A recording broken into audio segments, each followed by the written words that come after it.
कार्तिक मास व्रत कथा के 5वें अध्याय में राजा पृथु से नारद जी ने कहा कि आश्विन मास की शुक्ल पक्ष एकादशी से शुद्ध होकर कार्तिक मास का व्रत करना आरंभ करना चाहिए। जल का पात्र लिए हुए गांव से बाहर पूर्व अथवा उत्तर दिशा में जाएं। 5वां अध्याय। राजा पृथु बोले, हे मुनि जी, आपने कार्तिक और माघ मास का विस्तृत फल कहा।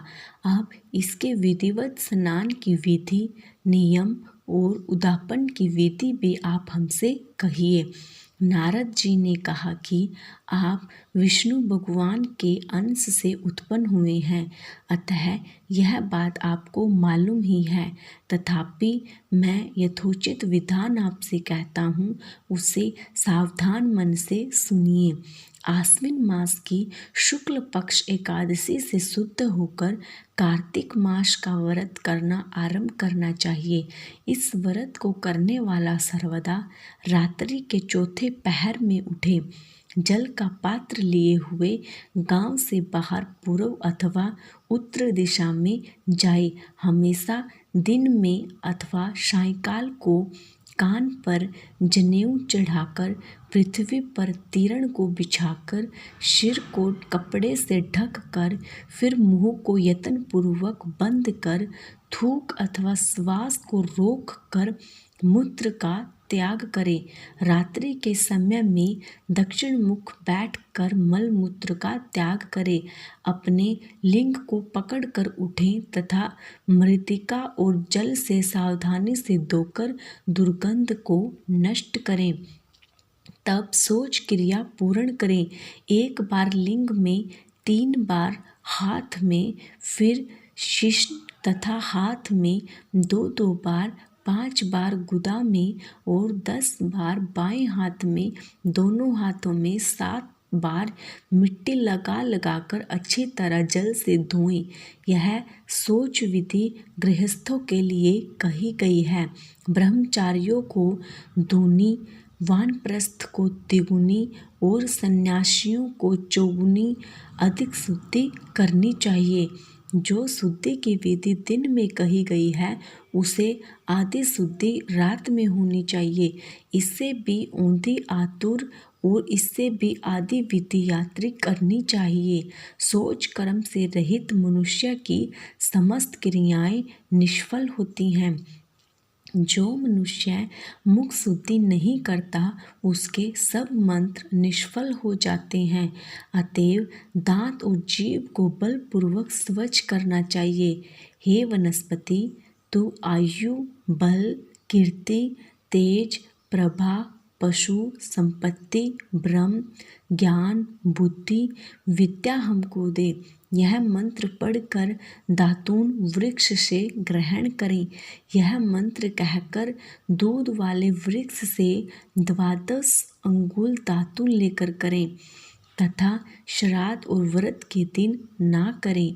प्रतिपदा, अमावस्या, नवमी, छठ, रविवार, चंद्र तथा सूर्य के ग्रहण में दंत धावन कदापि ना करना चाहिए।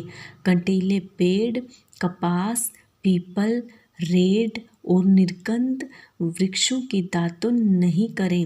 तत्पश्चात फूल, माला, चंदन और पान इत्यादि पूजन सामग्री लेकर प्रसन्न मन हो भक्तिपूर्वक विष्णु भगवान अथवा शिवजी के मंदिर जाएं। वहाँ देवताओं का अर्घ्य, आचमनीय आदि वस्तुओं से अलग अलग पूजन कर, प्रार्थना तथा प्रणाम कर, नृत्य आदि मंगल कृत्य करें। फिर ताल, वेण, मृदंग आदि को बजावें, गाएं और नर्तकों के साथ नाचें।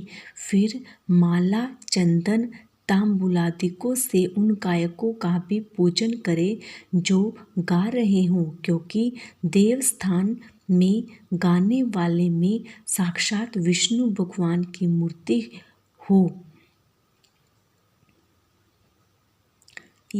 सत्ययुगादिकों में विष्णु भगवान को तपस्या, योग और दान द्वारा प्रसन्न करते थे।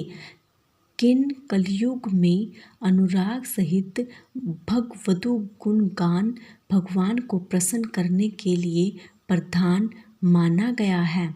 हे राजन, मैंने एक बार विष्णु भगवान से पूछा था कि आप अधिकतर कहाँ रहते हैं।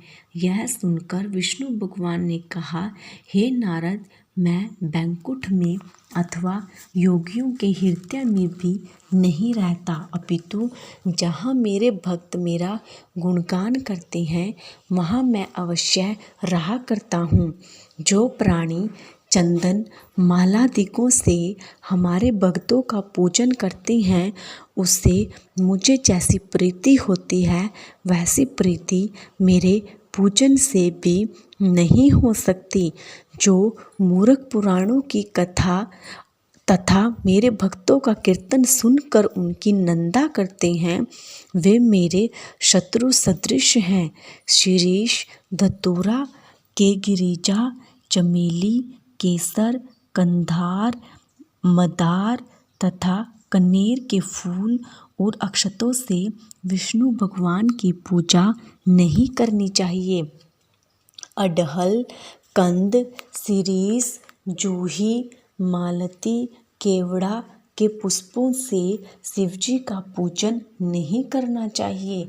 लक्ष्मी की अभिलाषा करने वाले पुरुष को चाहिए कि तुलसी पत्र से गणेश जी की, दुर्वा से दुर्गा जी की, अगस्त्य के फूल से सत्यनारायण की पूजा ना करें।